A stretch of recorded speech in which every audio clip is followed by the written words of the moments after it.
Ketika masyarakat itu ditanya seperti apa sih pemimpin yang ideal, itu muncul dua jawaban yang kuat. Yang pertama, dia adalah pemimpin yang merakyat. Yang kedua adalah pemimpin yang tegas dan berwibawa, begitu ya.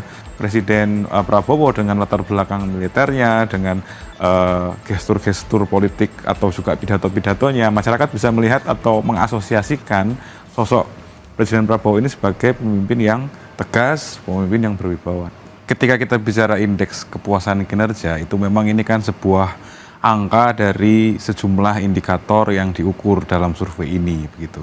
Nah, dari hasil survei, dari penghitungan indeks tersebut memang ditemukan angka sekitar 80,9% responden yang mengaku puas ya terhadap kinerja pemerintahan Prabowo Gibran. Lalu sementara 19,1% itu tidak puas. Nah, indikator itu lah yang membangun dan membentuk angka 80,9% ini gitu. Faktor-faktornya itu seperti apa tuh Pak? Mungkin bisa jelasin.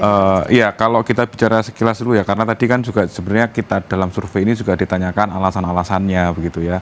Tapi kita juga perlu melihat juga sejumlah konteks yang membangun angka ini di 100 hari pertama pemerintahan Prabowo Gibran ini gitu ya. Yang pertama adalah ini kita bisa baca sebagai harapan besar ya, harapan besar publik. Sekaligus juga ada rasa mungkin euforia karena setelah 10 tahun sebelumnya 2 periode dipimpin oleh satu pemerintahan, masyarakat saat ini mendapat presiden dan wakil presiden yang baru begitu ya. Ada semacam harapan besar terhadap pemerintahan ini begitu. Lalu kita juga perlu ingat bahwa bagaimana transisi pemerintahan ya atau transisi politik yang terjadi setelah pemilu itu juga berjalan relatif lancar dalam tanda kutip ya. Bahkan kita juga tahu bahwa dalam proses ini ada narasi keberlanjutan yang dibawa oleh pemerintahan yang sekarang. Gitu. Nah, ketika pemerintahan sebelumnya itu juga mendapat angka kepuasan yang relatif positif, ini seakan-akan masyarakat merasa bahwa ini akan dilanjutkan dalam pemerintahan yang sekarang. Maka kesan yang ditampilkan oleh publik selama 100 hari pertama adalah kesan yang positif begitu. Nah, kalau itu tadi yang kepuasan ya Mas. Kalau untuk yang keyakinan ini angkanya juga mencapai 89,4%. Ini faktor penguatnya seperti apa nih Mas? Ya, ini sebenarnya kembali lagi mengkonfirmasi bahwa keberlanjutan itu akan diteruskan dalam pemerintahan ini ke depan gitu ya. Artinya keyakinan ini sebenarnya kita baca sebagai kembali lagi adalah harapan besar dari masyarakat untuk nantinya pemerintahan ini bisa menjalankan program-programnya, menjalankan kebijakan-kebijakan yang sesuai dengan keinginan rakyat gitu. Artinya ini adalah sebuah modal sosial yang penting ya untuk pemerintahan baru ini sebenarnya gitu. Nah, ini kan selama 100 hari masa bekerja Prabowo Gibran. Nanti setelah dari 100 hari ini apakah ada yang dinantikan oleh para responden untuk nanti mungkin apakah menguatkan survei berikutnya atau bagaimana nih Mas? Ya, karena 100 hari mungkin bisa dibilang masyarakat itu masih jatuh pada persepsi-persepsi awal gitu ya terhadap pemerintahan ini. Nah, artinya harapan yang besar ini itu adalah sekaligus tantangan juga gitu ya. Apakah nantinya pemerintahan yang akan berjalan ke depan itu tetap bisa menjaga atau menjalankan program-programnya dengan baik. Nah, harapan inilah yang perlu dijawab oleh pemerintahan Prabowo Gibran dalam hari-hari berikutnya, dalam bulan-bulan berikutnya hingga periode ini berakhir begitu. Nah, dalam perjalanan itu tentu akan ada survei-survei, tentu akan ada evaluasi lagi dan di situ kita bisa melihat bagaimana komunikasi politik dalam tanda kutip ya antara masyarakat dengan pemerintah ini bagaimana, apakah ada keyakinan atau kepuasan yang meningkat atau sebaliknya masyarakat masih menunggu program-program yang lebih baik begitu.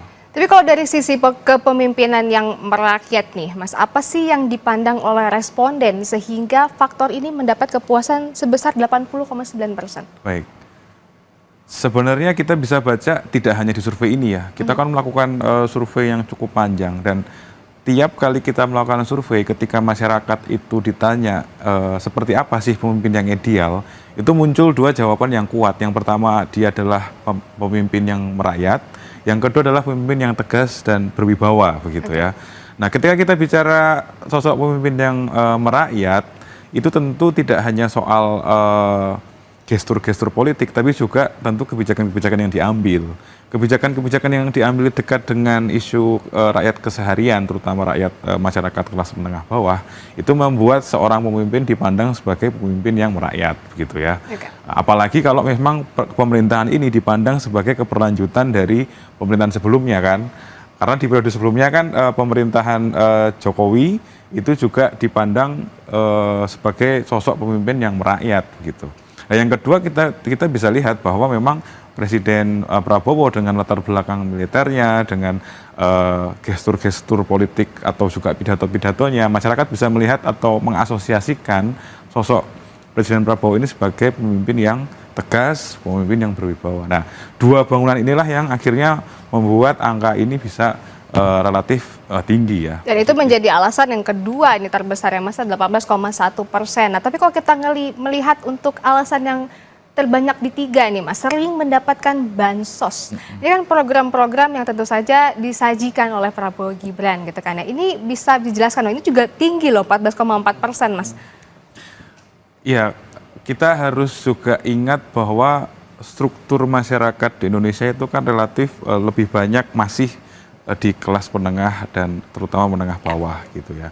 Nah, bansos ini sebenarnya kan bukan program yang sebenarnya baru ya. Ini kan memang sudah berjalan sebelumnya dan nyatanya dalam sejak November misalnya ketika pemerintahan ini berjalan hingga hari-hari ini kita melihat memang ini masih digelontorkan begitu. Nah, kebijakan yang tadi kembali lagi ya, pemimpin yang dianggap merakyat adalah pemimpin yang juga bisa memberikan kebijakan yang langsung dirasakan. Nah, bansos itu kan memang menyasar masyarakat bawah begitu ya. Dan tren kita sebut misalnya secara hati-hati tren kebijakan yang populis ya, kebijakan yang mengutamakan rakyat gitu. Itu kan memang sudah berjalan dan ini tampaknya memang akan dilanjutkan di pemerintahan yang ini gitu. Dan karena ini keseharian dapat dirasakan masyarakat, maka masyarakat melihat ya ini memang jadi alasan kenapa mereka memberikan apresiasi. Gitu. Bukan karena program bansosnya semakin banyak gitu Mas? Bisa jadi seperti itu juga gitu ya, bahwa semakin banyak masyarakat yang terdampak, semakin masyarakat yang menerima. Walaupun kalau kita lihat di sisi yang sebaliknya sebenarnya masih ada catatan kan tadi soal bansos, karena di titik ini juga masyarakat sebenarnya juga merasa ada yang belum pas begitu.